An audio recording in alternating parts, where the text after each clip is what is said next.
আসসালামু আলাইকুম প্রিয় দর্শক, নতুন বছর 2026 সাল। শীত যেন আমাদের ছেড়েই যাচ্ছে না। গত 7 দিন সুনামগঞ্জ জেলা শহরে কিন্তু সূর্যের দেখা নেই। আজ নতুন বছরের প্রথম দিন, আমরা এই মুহূর্তে আছি সুনামগঞ্জ জেলা প্রশাসক প্রাঙ্গণে।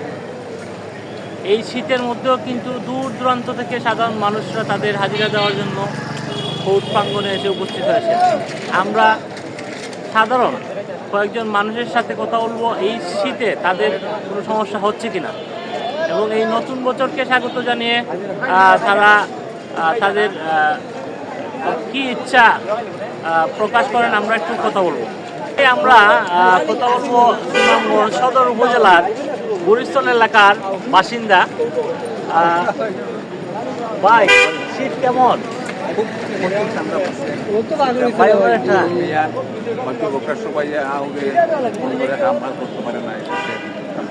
এইবারের যে শীত, এটি কি এর আগেও আপনারা ফিল করছিলেন? না, এর আগে আসলে না, এই প্রথম। এটা তো আজকে তো এবছরের প্রথম দিন। শীতটা তো খুব মারাত্মক। প্রথম দিনের শীতও বেশি শুনছিলেন, প্রথম দিনের শীতও বেশি। আমরা এই পাঁচটা একটু ঘুরিয়ে দেখানোর চেষ্টা করবো। বিষ্ণুপুর উপজেলার মধ্যখান্দির বাসিন্দা। ভাই, শীত কেমন? ভাই, শীত এবারে শীত একবারে বেশি বেশি বেশি। এমন শীত আর কোনো বছর এভাবে শীত আসে না। আমরা অনেকের সাথেই কথা বলছিলাম শীত নিয়ে, নতুন বছরের এই শীত নিয়ে। তারা আমাদেরকে জানিয়েছেন আসলে এবছর শীতটি খুবই বেশি প্রকট আকারে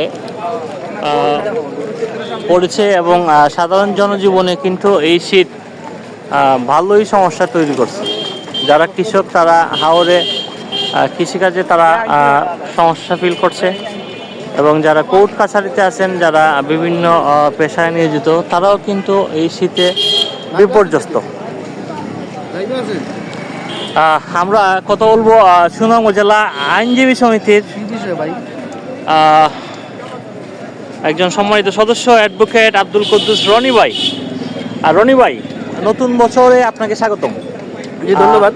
আমরা একটু জানতে চাচ্ছি যে এই যে শীত, নতুন বছরের এই শীত প্রথম দিনেই আসলে এত শীতের প্রকোপ, এটা কি আপনারা কীভাবে দেখছেন? জি, ধন্যবাদ সাংবাদিক সাইমন তাজুল ভাইকে। সবাইকে ইংরেজি নববর্ষের শুভেচ্ছা জানাচ্ছি। আর আমাকে প্রশ্ন করছেন আজকের যে এই নতুন বছরের যে ঠান্ডা আবহাওয়া এবং যে বৈরী আবহাওয়া, বলতে গেলে শৈত্যপ্রবাহ চলছে সুনামগঞ্জ ডিস্ট্রিক্টে। অত্যন্ত ঠান্ডা, জনজীবন খুব বিপর্যস্ত বলতে গেলে। গরিব মানুষ যারা আছে তারা অনেকেই ঠান্ডায় ভুগতেছে শীতের কাপড়ের অভাবে। তো সুনামগঞ্জে মনে হয় খুব বেশি ঠান্ডা আজকে, আমি এটা অবলোকন করতেছি। আচ্ছা, এটা কি পরিবেশ বিপর্যয়, বা আপনার কি মানে কি মনে হয় এত শীত কেন? এটা তো প্রাকৃতিক আসলে পরিবেশ বলতে, প্রাকৃতিক যে পরিবেশ বা প্রাকৃতিক সমস্যার কারণেই হয়তো ঠান্ডা। আর প্রত্যেক বছরই হয়, তো আজকে নতুন বছরে ঠান্ডাটা বেশি আমরা ফিল করছি আর কি। অসংখ্য ধন্যবাদ রনি ভাইকে। জি, প্রিয় দর্শক, আমরা সাধারণ জনতা থেকে আইনজীবী ওনাদের সাথে আমরা কথা বলেছিলাম। তারা সবাই আমাদেরকে জানিয়েছেন 2026 সালের প্রথম দিনে যে শীত, আগে কখনো এরকম শীত পড়ে নাই। এই শীত থেকে পরিত্রাণ চান সাধারণ জনগণ। মহান আল্লাহ পাক যেন এই শীত কাটিয়ে, এই বৈরী আবহাওয়া কাটিয়ে সূর্যের উদয় করেন, সেই প্রত্যাশা জানিয়ে শেষ করছি।